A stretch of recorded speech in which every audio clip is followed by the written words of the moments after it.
program is a wonderful opportunity for personal and professional development and change. And when we think about the world's top business schools, I love to look at their mission statements and what that actually says about the institution where you will be spending 1 or 2 very intensive but memorable years. And the Rotterdam School of Management, RSM, at the Erasmus University is a favorite of mine, with a mission statement that talks about being a positive force for change. I think we all need that in our lives. I'm delighted to take a deeper dive into the MBA program at RSM with Anne van Dam. Anne is the Director of Executive Program Operations at the school, and Lida Dimitriou, who is the Associate Director of the full-time MBA program. Thanks and welcome to both of you. It's lovely to have you with us, joining from such a busy, dynamic Rotterdam, the biggest port in Europe. And I guess that's reflected in the international program. Perhaps we can start a little bit with an introduction to the School of Management within Erasmus and that mission statement I shared, but how the location and that wonderful international community really sort of provide the color for the MBA program. So can we start there? Of course, and it's a great opportunity for us to talk to you and obviously to everybody who's interested in doing an MBA. Our back door here is obviously the enormous port of Rotterdam, and we find ourselves in this amazing environment that gives everybody a lot of energy and a lot of work. We as a school like to contribute to that, and so we have a lot of connections with all these institutions and businesses that help us out in our programs at various stages. And so yeah, it's a really a fantastic combination to be able to contribute to business and be part of a force for positive change, because there's a lot of work to be done. Right. I mean, we talk about that force for positive change. You were one of the first sort of pioneer schools that looked at the 17 Sustainable Development Goals of the UN and integrate them, as I understand, not just into the program, but I think the campus, even yourselves and your careers. It really is sort of anchored into the program and the way that you look at business. Yes, absolutely. And it's as a person who has been part of that whole development, it's been really energizing for us to see that kind of lived by everybody on campus, whether that's our faculty or our students or ourselves. And it goes obviously from our facilities and the classroom environments all the way down to the programs, but also on how we contribute back to society. Right. Now, lots of tremendous specialized master's programs, but the MBA is a flagship, and it runs from January to the end of the next, and you really managed to fit a lot in. Tell me a little bit about the way that the program is then structured, the sort of the core curriculum that's part of the general management approach, but then how students can really adapt and generate a very flexible program depending on their own interests and focus. Sure. The full-time MBA is a very special place in our hearts, and especially also for me, because I joined RSM as the director of full-time MBA, and now Lida is following in my footsteps and making these improvements even bigger. And it's a privilege for us to be able to facilitate this for everybody. The program is actually, I would almost say, in 2 phases. One is the foundational phase, and that's quite prescripted, so there's not that much choice available. The first few modules are really to get everybody on board and kind of all the main business topics, from financial management and accounting all the way down to organizational behavior and marketing. And then we shift gears around the summer period, and then it becomes a lot more action learning almost with the living management, which is a consulting project. And as of then, after living management, the program is actually a lot more flexible, but because then it develops into the choice of the student. And that choice of the student is the advanced course. They have a pick of 5. And after that, we move into the elective part of the program, at which point the students can choose 3 electives out of a list of about 40 different topics. Right. Lida, with Brandon and the rest of the admissions team, of course, you're looking at individuals as they apply to the program, perhaps thinking about their next steps, where they want to go. But as Anne was describing, they've got this sort of cornerstone with the living management and how they can then shape. Do you often see a big difference between what they said in their applications and then this very flexible path that they create for themselves? Indeed, sometimes we see that. So we take pride in having students in our program that come from different professional backgrounds, different nationalities, having different aspirations. And of course, we discuss with them in the beginning of the program and throughout the program, and especially through the personal leadership development program, we reevaluate their goals. Things change. Things change because of their interaction with the other students, because of the interaction with faculty, because of interaction with other parts of the Erasmus University. So yes, we do see some students changing their professional aspirations by the end of the program, and we're happy to facilitate them in that regard. And we couldn't have this discussion without talking about the I will statement. Now, this is something that the school brought in close to 15 years ago, and I think the staff, faculty, all of the students work on part of that personal development with an I will statement of intention. Tell me a little bit about that and how it then perhaps helps the self-reflection and sort of focus for their next steps and the positive impact that they want to make. Anne, would you like to take that question? Students, our students use I will as part of their personal leadership development journeys. And it's an integral part of that entire program. To get a chance to develop this, this is guided by our faculty member, and then obviously it comes with professional photos and really showing off what it is that they want to contribute and do. Similarly for staff, we regularly do our own I will statements, and we try to kind of walk that talk as much as possible. Right. Is it appropriate in this public forum to ask both of you what your own I will statements are? Of course, my I will statement is I will facilitate education for all. Great. And Lida? And for me, it is I will make a difference in the business education world. Well, great. I think you're in the right place, both of you. We're certainly happy to have you and joining this discussion. Our viewers, of course, are considering a top MBA program from one of the world's best schools.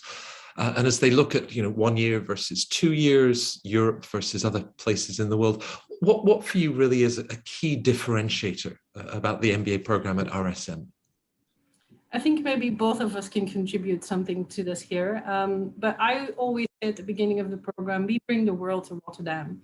I think the diversity of the class and the environment that creates and the learning that creates from each other's cultural backgrounds, that is vastly different. It is such a unique experience to have all of that in the same room, discussing the same topic, and then getting all these different points of views. It is priceless, that particular experience. Indeed. And to also build on that, we do have very strong connections with industry, as one might expect of one of the top leading schools in Europe. We have very good connections with companies when it comes to specific elements of our programs, like the Living Management Project. And also, we fall under the umbrella of Erasmus University. So that means that our students can take advantage of centers that fall under this umbrella. For example, the Erasmus Center for Entrepreneurship, which is a very good path for many students interested in starting up their own initiatives. Right. As you're talking about that sort of interaction between students, you're not looking for everyone to be best friends. I mean, they will make lifelong friendships coming out of the program, but that sort of contrast, learning to work with different cultures. So what emphasis do you place on that group work, whether in the Living Management Project or spread throughout the program? So that's an interesting question, because I think a lot of people, and especially our students, underestimate the amount of work we put into how we build our teams. There is a particular philosophy that goes behind it, and it is actually the entire program and the teams that the students will find themselves in is completely constructed or orchestrated to create and enhance maximum learning. And by that, we look at professional background, cultural background, and build very diverse teams in that regard. So we almost, place our students in an environment where the learning is at its peak in terms of cultural and other diversity, and it creates this kind of pressure cooker of experience that you will not get anywhere. And so by the time our students leave the program, they know exactly what it means to work with Asian cultures with Latin American cultures, European cultures, what the differences are, and how you can be successful in building relationships and in being successful in business practice. And there's a lot of philosophy that goes into for us to build these teams, and it's really great to see what that does to our people and what it does to the classroom environment. You talk about a pressure cooker. I mean, there are no doubt more things that you could try to fit into 1 year. So time management and prioritizing must be key. Lida, just picking up on some of the things that you can then engage with the wider university. How do you help your students to make those choices and sort of hold up a mirror and reflect on the path that they're taking and the sort of courses and priorities that they might make? So as a school and as a program, we place a lot of emphasis on personal leadership development. So I would say through individual coaching sessions, group coaching sessions, through our career center, we try to address the different issues that the students are facing, either on an individual level or at the group level, because when people interact, you see a different side of them sometimes, right? So we have a group of amazing coaches being next to our students throughout the program, helping them grow, helping them develop, being there when things get difficult, because it is an MBA degree. Understandably, things will get difficult at a point. But in the end, what our students tell us is that it was worth it. And their personal leadership development component was one of the highlights of the MBA program. Right. I mean, that personal leadership journey that you're taking them on, how do you then ensure that, in addition to all of those hard skills, Anne, that you were describing of finance and sort of quant and analytics skills, really making that match? And based on what Lida just said, is this where they really feel that they're growing and developing in that leadership path? They do, and especially by the end of the program, because it is, I always describe the program as an extreme roller coaster journey. It has high highs and sometimes some lower lows. And that is no difference in this learning journey for as a leader. It is sometimes difficult to look into that mirror and to realize what you're doing good, but maybe what you should be improving. And if you do that journey and those reflections on top of a very pressurized program, it can get really tough. And you don't really realize how beneficial that is until you've kind of come out to the other end and you reflect back on it and look at the difference between where you started that journey in January and where you are when you leave the program in December. And we do an exercise with our students at the beginning and at the end. We ask them what their expectations are and what they're hoping to achieve, versus at the end, we ask them to reflect back on that particular statement. And it's always amazing to see how much further the learning has gone than what they were initially expecting out of personal leadership development. Right. As one of the world's great trading nations and sort of reaching out across the globe, is there a sort of a Dutch flavor? Because when I think of the Netherlands, I also think about open-mindedness, tolerance. Are these elements that you think what does the sort of the location and that Dutch approach to leadership development add? I think that's a great question. So I think the way I'd like to answer that is that most of our coaches are Dutch. They're obviously all very fluent in English, but their culture and their perspective and their way they coach is very Dutch. And by that, they can be quite direct. So in terms of, reflections and holding up a mirror, sometimes they speak some tough love. And I think that is very particular to the Dutch nation as their culture is they're very, they don't call what they see. And it's certain, not everybody is used to that type of language, but it is very beneficial because you don't have to dance around anything. Right. So if I sat down with students, perhaps as they started their RSM experience, and then afterwards, you talked about sitting down with them to get their reflections, sharing their own tough love. What do you think really emerges? What are the sort of experiences in the program that they consistently identify as being, of such value to them? I think I'd go back to PLD, but I would also go back. One of the highlights that we hear a lot about is living management. And living management is an action learning project. It's where we get 12 businesses, or depending on the size of the class, it may be a little bit more or less. We get businesses in with an actual business problem that's currently on the agenda right now. This is an issue that they're having. And we task our students to work on a solution for this particular business challenge. And often this gets implemented, and it's extremely rewarding. It's, again, a pressure cooker environment, because this is a 3 to 4 week program where they have to focus full time on this particular challenge. But it's one of the highlights that people always look back at, because they've completely have their own direction. The client is theirs. We hand over our relationship with that particular business to the students for them to work on this project and challenge. They're in complete control. And so their success is their success. And I think that's one of the things that they really do value and take away from, and it's an incredible learning curve. Right. And living management is just one element that you're constantly reflecting on. How do we continue to evolve and improve the program? As given the last 2 years of a pandemic that we've been through, what do you see over the next 3 to 5 years in terms of how the program will evolve, skills that really match the job market and the personal development that you're describing? So we do, I can start with this question, and then of course, Anne, you can also continue. So we do reflect a lot on the program every year, and we do take the feedback of our students into very serious consideration. So I would say that even during the program, we try to implement changes where possible, or for bigger issues, we try to incorporate them into the next year's curriculum.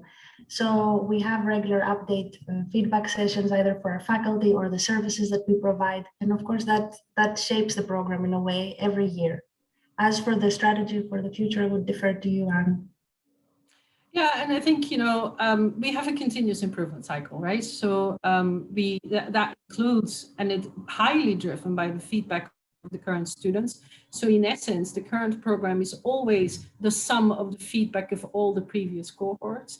We really do take this to heart, and we really do make a lot of changes to the programs moving forward based on that feedback. Sometimes that feedback is not as elaborate, and thus the changes are a little bit less, on top of the fact that we have really started making changes in the programs to reflect our mission more and more, and to incorporate the force for positive change in the courses, as well as into those action learning moments that we have in the program.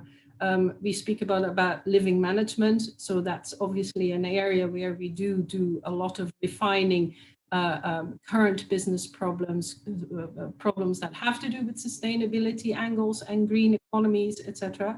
We also make sure that our elective offering reflects a lot of the force for positive change, but also we've started to introduce something that is the impact experience project, which is an extension of living management and which focuses on social problems far more than anything else.